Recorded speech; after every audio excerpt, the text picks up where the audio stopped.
Labor Day had always been our family's unofficial holiday. Some families celebrated Christmas. Others gathered for Thanksgiving. For us, Labor Day weekend meant one thing: the annual lake trip.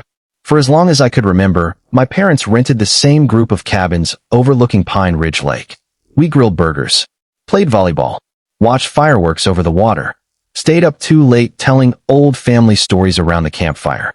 It was the one weekend every year when everyone promised to put work aside and simply enjoy being together. Or at least, that's what I believed. My name is Hannah Brooks. I was 34 years old, recently divorced, and trying to rebuild my life one day at a time. The previous year had been the hardest of my life. My marriage had ended after 12 years. I had sold the family home, started over in a small apartment, changed careers, learned how to live alone again. Through all of it, my family kept telling me the same thing: we're here for you. So when Labor Day approached, I looked forward to finally relaxing with the people who had promised I wasn't facing life alone. 2 weeks before the holiday, my mother called. "We've booked the cabins." I smiled. "I can't wait. It's going to be good for all of us." She laughed. "You deserve a break." Over the next several days, our family group chat filled with messages. Dad asked who was bringing fishing gear. My brother volunteered to organize the barbecue. My younger sister offered to make desserts. I even bought matching hoodies with our family name printed across the front as a surprise gift for everyone. For the first time in months, I felt genuinely excited. The Friday before Labor Day, I packed my suitcase. Swimsuit, hiking boots, board games, the hoodies. Everything was ready. That evening, I texted Mom. "What time should I come over tomorrow?" She didn't reply. I assumed she had gone to bed early. Saturday morning arrived. Still no answer. I called once. No response. Twice. Straight to voicemail. The morning after I saw the photographs, I made one promise to myself. I wasn't going to spend Labor Day begging for explanations. I wasn't going to ruin my weekend trying to convince people they had hurt me. For years, I had been the one who smoothed over every family disagreement. This time, I chose something different. Peace.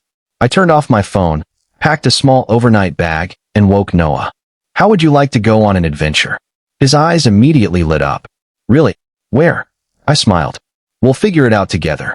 An hour later, we were driving toward the coast with the windows down and Noah singing along to songs on the radio.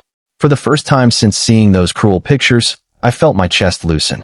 The beach wasn't fancy. Our hotel certainly wasn't luxurious. But none of that mattered. We built enormous sandcastles that the tide washed away before sunset. We collected seashells for Noah's growing collection.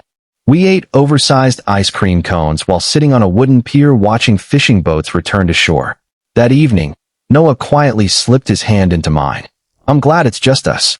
I looked at him. "You are?" He nodded. "When it's just us, you smile more." His words caught me completely off guard. Children notice everything, even the things we think we're hiding. That night, after Noah fell asleep, I opened my phone for the first time all day.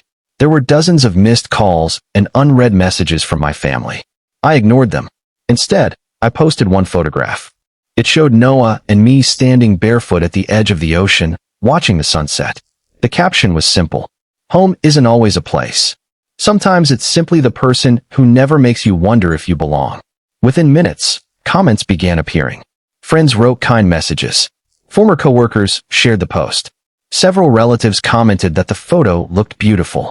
Then my Aunt Denise sent me a private message. "I thought you couldn't make the family trip." I stared at the screen. "What do you mean?" She replied almost immediately. "Your mom told everyone you already had plans." I felt my stomach drop. So that's what everyone believed. One by one, more relatives contacted me. An uncle, 2 cousins, even my grandmother's sister. Every conversation revealed the same thing.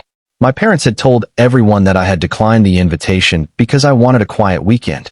No one knew there had never been an invitation at all. I answered each message with the same sentence: I wasn't invited. Nothing more, nothing less. The truth traveled much faster than anger ever could. By Monday afternoon, my phone began ringing constantly. Mom, Dad, my brother Eric, my sister Amanda. I let every call go to voicemail. Finally, my grandmother left a message. "Rachel, I've just learned what really happened. Please call me. You deserve better than this." That evening, we drove home. As we pulled into the driveway, 2 familiar cars were already parked outside. My parents. My brother.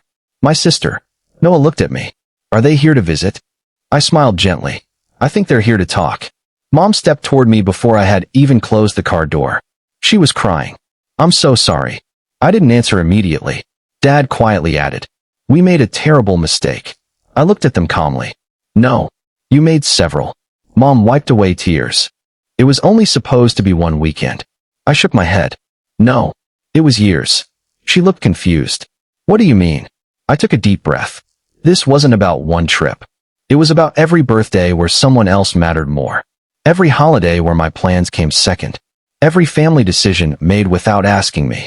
You just finally said the quiet part out loud. Nobody interrupted.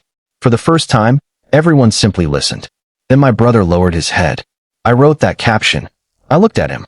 I know. I thought it was funny. It wasn't. I know that now. My sister quietly admitted.